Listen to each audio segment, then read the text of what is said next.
I said this to the team. You know, God's got a plan, and we're not exactly sure what His plan is for us yet, but He's sure testing our will. He's testing our resolve. He's testing our leadership. He's testing our character. I couldn't be more proud of our team just to continue to fight. That's a good football team. Hats off to Arizona. They played a heck of a game. But I think these two guys here exemplified just the way we had to play tonight. The effort they showed. You know, over 200 yards rushing, 3 touchdowns, 8 tackles, 2 sacks. I mean, just it was going to take one of those efforts, and we knew it coming in. It was a heck of a fight, and the key for us as a football team moving forward is to know this is going to be our games for a while, and we're going to have to play 60 minutes and expect to play 60 minutes every time we take the field. And it's all hands on deck, and guys are going to get put into action. We saw some young guys tonight. Saw Jonathan Lockett play a bunch. We saw John Plattenberg play a bunch. And we'll continue to see the youth of our team grow up and grow up quickly. But in the end, it's a heck of a win. It's great to be back in first place. We'll enjoy it for a plane fight home. And we've got to get ready to get back to work. We need to improve. Steve, you called timeouts before their field goals at the end of the first half and at the end of the game. It worked both times. Is that kind of what you always do? Do you have numbers to show that that's the best strategy, or what's your thinking in those situations? My thinking is, generally speaking, you know, it's hard to make 2 kicks in a row, and I think there is some timing involved. You know, you like to have the guy have to kick it and then have to kick it again, and we got fortunate. We timed it well tonight. He made both of the first kicks and missed both of the seconds. So it's just practicing it and looking at the film and studying the cadence of the snapper so that you know when the right time is to call the timeout. What was going through your mind when all of a sudden they have the game-winning field goal right there, like on the sideline? I thought we were going to block it, quite honestly. I feel great about our field goal block team. We go to a jumbo package. We put Zach Banner in there with Leonard and those guys. They do a great job of it. We were getting penetration all night. I really felt good about us getting penetration and blocking the thing, you know. It was just a matter of, again, timing the snap for these guys so they could get a good get-off. So, what happened to Adoree and Kevon where they couldn't come back? Kevon, you know, he's been struggling with his ailment that he's been dealing with since training camp, quite honestly. It really hasn't ever gone away. We're managing it. Our medical staff is managing it, and he deals with it every day. And it's a credit to him that he gives us what he gives us.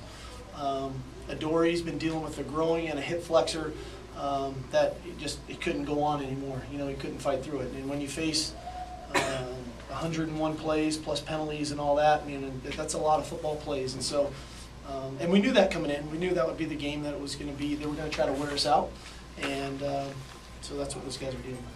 Coach, you talked all week about explosive plays, and I mean, 48 yards, 34 yards. Like, what's the difference there? What happened? Well, we're practicing it. We're preaching it. And I really think as a coach, when you coach a player to do something and you really emphasize it and you work on it, you should get results if you're doing it the right way. And it's no different for Buck. 2 weeks ago, I challenged him after it was the Oregon State game about he needs to be better in the open field, because he can be. I know what he's capable of. And sure enough, the last 2 weeks it's shown up, and he's making safeties miss. And the run of the night is the one where we're backed up on our own 10. I mean, just amazing effort and making people miss. And it's no different than Leonard in the D-line. All week we talked about we had to win the one-on-one blocks. We had to defeat, our one-on-one guys. We were going to play too high. We were going to invite the run game, and then when they did it, we had to win. And it showed up. So I think as a coach, whatever you preach, you sure think you're going to get results. And so I think we need more explosive plays. Tonight wasn't even good enough.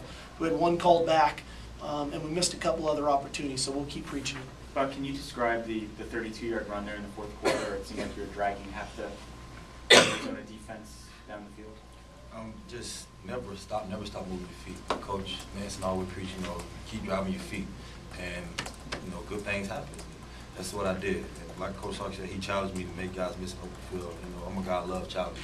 I'm not going to back down from that at all. I'm going to take it head on. And that's something, I thank him a lot for, bringing that to my attention. Not, let me get by with it. And he's like he said, he see that I can get better. He see, I got more in me. So I thank you for that. So, Hey, you're welcome, man. I thank you too. Leonard, how many times did you think this game was over? I never thought it was over. Last game showed that, and we learned that we had to play every second of the game. So, our motto at USC is just fighting on, and, it was a close game here in the end, and, we just fought on, and, we came out with a victory. Leonard, what did you see on that two-point conversion attempt that they had, and were you surprised at all that they tried to run it as much success as they've been passing the ball? I wasn't really sure what they were going to call, but I just knew what we were going to call, and I knew what we had to execute. So, Arizona's a great team, but it's about us. As long as we execute our game plan, I had a good feeling about it. Do you think it was over when you made that tackle? I can't really say. Like I said last game, there was only 3 seconds left, and you can never think the game is going to be over because anything could happen. So I didn't think the game was over. No. Steve, in your view, was their onside kick just a really good onside kick? It was a heck of a kick. It was a heck of a kick. I think we can execute it better. We need to practice it again. I think we can execute our plan. We practiced that exact play on Friday, oddly enough. And that just goes to show you, as a coach, you have to emphasize everything, every time. And you have to capture all of these guys' attention in every drill that we do. But it's a good learning lesson for us, just the execution at the critical moments of all the little things, and that's just one example of it. But it was a heck of a kick by their kid. And a great play by the receiver. Hey, Coach, in another life, would you be a preacher? Because you convinced me that there's nothing you guys can't do. I don't know. My mother used to think I was going to be a priest, but now I'm a football coach, so maybe I should have been a priest. That's stuff we've been dealing with the last couple of weeks. But I love being around these guys. I love the fact that my son is sitting here with Buck and Leonard, and we've got a great team. We have awesome people in our locker room. I love coming to work every day with these guys. Knowing how much we can improve and knowing what they give me every day, from 10 months ago till now, every day they've given me something, and we keep getting better and better and better. And we're not a finished product, and we've got a lot of work to do. But I'm lucky and I'm proud, and this is a really cool opportunity for me as a dad and a coach to embrace moments that shape us, and I'm just fortunate. Let's do one more. Go ahead. You were kind of waiting for your shot as USC's running back, and since then 9 of 12 games over 100 yards, today a career high. Can you talk a little bit about your consistency since getting that job? Like you said, I was waiting. Good things come to those who wait. My grandma always tell me that, and I kept that in the back of my head. And, my opportunity came and I took advantage of it. And, I just want to help my team win. No matter if it's blocking every down or running the ball. And like I said, Coach Sark do a great job putting me in position, to make plays. And he do all guys like that. So I just, want to thank him, thank the man above for carrying me on every day, waking me up and do the things I do. Can I follow up real quick? Go ahead. Was the whole Mark Banker situation, is there any update on that? No, Tim said you were going to address it. Yeah, I left him a voicemail. I moved on. When did that happen? I don't know. What day was that? I don't know. Okay.